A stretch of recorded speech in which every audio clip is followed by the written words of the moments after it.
নমস্কাৰ বন্ধু বান্ধৱীসকল, আশা কৰোঁ আপোনালোক সকলো ভালে আছে আৰু ময়ো ভালে আছোঁ। এয়া আজি মই গাহৰি মাংস বনাম, আপোনালোককো দেখাম কেনেকৈ বনাওঁ।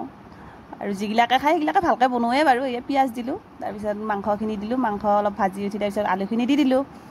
এনেকৈ মই ভাজি আছোঁ অলপমান। গাহৰি মাংসটো কিন্তু মই নাখাওঁ, দেউতাকেতো খায়, আমাৰ দেউতাকেও খায়। হালধি গুড়া দিলোঁ এইবাৰ, তাৰপিছত অলপ ভাজি উঠাৰ পাছত আৰু যি মছলা আছে চব দিওঁ বাৰু। মছলাগিলাক দি দিয়াৰ পাছত আকৌ অলপ ভাজি পেলাই অলপ ভাজা হোৱাৰ পাছত তাৰপিছত মই গৰম পানী কৰি থৈ দিছোঁ, গৰম পানী ঢালি দিম। ইফালে গৰম পানী কৰি থৈ দিছিলোঁ, ইফালে গৰম পানী ঢালি দিলোঁ। আৰু মোৰ কাৰণে বুট ভিজাই থৈ দিছোঁ, দালি ভিজাই থৈ দিছিলোঁ। মই দালি বনাম বুলি, কিন্তু মই দালি নবনাওঁ, দালি বটা কৰিম, চাটনি কৰি। দালি চাটনিটো মই বিৰাট ভাল পাওঁ।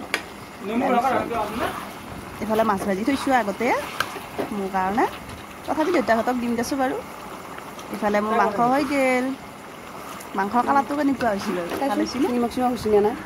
মই নাখালেও ধৰ খাৱৰীয়াত বনাই দিবই লাগিব, সেইটো মোৰ কৰ্তব্য। পাহৰিলে ৰ ভাত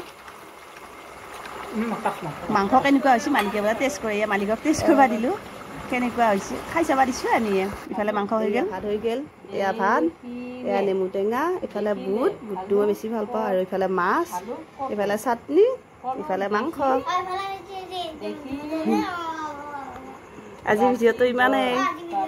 ভাল লাগে লাইক কমেণ্ট শ্বেয়াৰ আৰু ছাবস্ক্ৰাইব কৰিব লাগিব, একেবাৰে নাপাহৰিবি। Bye bye.